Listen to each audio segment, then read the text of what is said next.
13ویں صدی عیسوی کے سیاسی منظرنامے کے بعد اب ذرا مملوک سلطنت کا کچھ تعارف حاصل کرتے ہیں، جو نہ صرف بغداد کی خلافت ختم ہونے کے بعد قاہرہ کی عباسی خلافت کی شکل میں عالم اسلام کا مرکز قرار پائی، بلکہ 300 سال تک صلیبی حملہ آوروں کے سامنے بیت المقدس کا دفاع کرتی رہی۔ اسلامی تاریخ کی خاصیت ہے کہ مسلمانوں نے غلاموں کے ساتھ کبھی بھی وہ سلوک روا نہ رکھا جو رومیوں کے زمانے سے لے کر پچھلی صدی تک مغربی ممالک میں کیا گیا۔ اسلامی معاشرے میں غلاموں کو برابری کا درجہ دینے کے نتیجے میں غلام دینی اور دنیاوی سطح پر ترقی کر کے بلند ترین مقام تک پہنچے۔ مصر کے مملوک سلطان اور ہندوستان کا خاندان غلامہ ان غلام سرداروں پر مشتمل تھا جو ترقی کرتے کرتے حاکم وقت بن گئے۔ مصر میں بحری اور برمی مملوک حکمرانوں نے 300 سال تک حکومت کی۔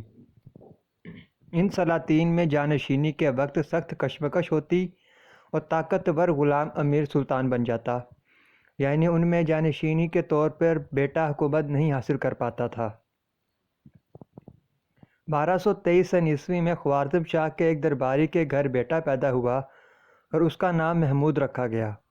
خوارزم شاہ کسی بات پر اس درباری سے خفا ہو گیا اور اسے قید کر لیا گیا۔ اس طرح یہ اعلیٰ خاندان گردش میں آ گیا۔ اسی دوران خوارزم کی سلطنت چنگیزی حملوں کی زد میں آ کر تباہ ہو گئی اور تاتاریوں نے مسلمان بچوں اور جوانوں کو قید کر کے غلام بنا کر فروخت کرنا شروع کر دیا۔ محمود بھی انہی بچوں کی طرح غلام بن کر مختلف ہاتھوں فروخت ہوتا رہا اور آخر میں مصر کے بازار میں فروخت کے لیے لایا گیا۔ مصر میں مختلف ہاتھوں سے ہوتے ہوئے محمود فاطمہ نامی ایک نیک خصلت خاتون کی تحویل میں آ گیا۔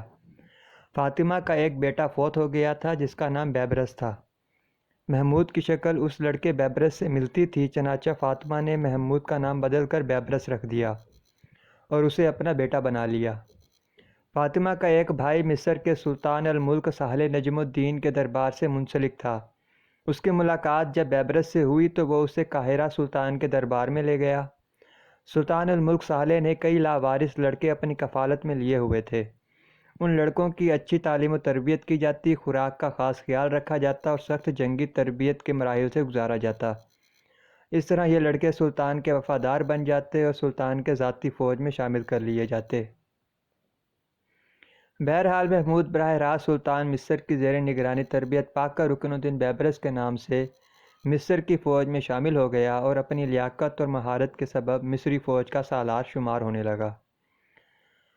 مصر، شام اور فلسطین کے سرحدی علاقوں پر مشتمل عین جالوت کا میدان ایک تاریخی حیثیت رکھتا ہے۔ اس میدان کو عین جالوت اس لیے کہتے ہیں کہ یہاں حضرت داؤد علیہ السلام نے جالوت نامی ایک ظالم اور جابر بادشاہ کو شکست دی تھی۔ اس معرکہ آرائی کو اللہ تعالیٰ نے سورہ البقرہ میں بھی بیان کیا ہے، جس کا ترجمہ ہے، اور قتل کیا داؤد نے جالوت کو اور اللہ نے اسے سلطنت اور حکمت عطا فرمائی اور جو چاہا اسے سکھایا۔ عین جالوت کے معنی جالوت کا چشمہ کے ہیں اور اس علاقے میں اب 658 سن ہجری میں ہلاکو خان 3 لاکھ کے لشکر کے ساتھ مصر پر حملہ آور تھا۔ اس وقت مصر کا حاکم مملوک سلطان سیف الدین قطز تھا اور رکن الدین بیبرس اس کا سپہ سالار۔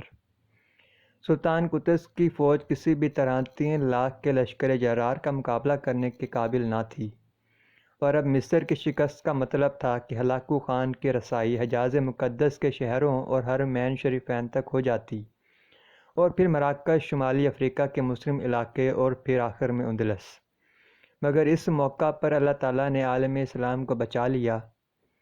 ایک معجزہ رونما ہوا اور ہلاکو خان کو اپنی فوج کا ایک بڑا حصہ لے کر قراقرم واپس جانا پڑا۔ قراقرم کے چوتھے خاقان اعظم منگو خان کا انتقال ہو گیا اور دنیا بھر سے تاتاری شہزادے قراقرم کے مرکزی جرگے، جسے کرولہ طائی کہا جاتا تھا، اس میں شرکت کرنے کے لیے قراقرم روانہ ہو گئے۔ ہلاکو خان نے اپنے نائب قطب خان کو 20,000 کا لشکر سونپ کر واپس قراقرم کی راہ اختیار کی۔ یہاں اس دھمکی آمیز خط کا ذکر ضروری ہے جو تاتاریوں کی طرف سے قطز کو لکھا گیا تھا۔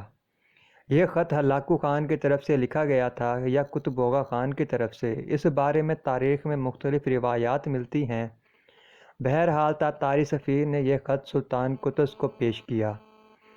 یہ اس کا فرمان ہے جو ساری دنیا کا آقا ہے کہ اپنی پناہ گاہیں منہدم کر دو، اطاعت قبول کر لو۔ اگر تم نے یہ بات نہ مانی تو پھر تم کو جو کچھ پیش آئے گا وہ بلند و بالا اور جاودانی آسمان کے علاوہ کوئی نہیں جانتا۔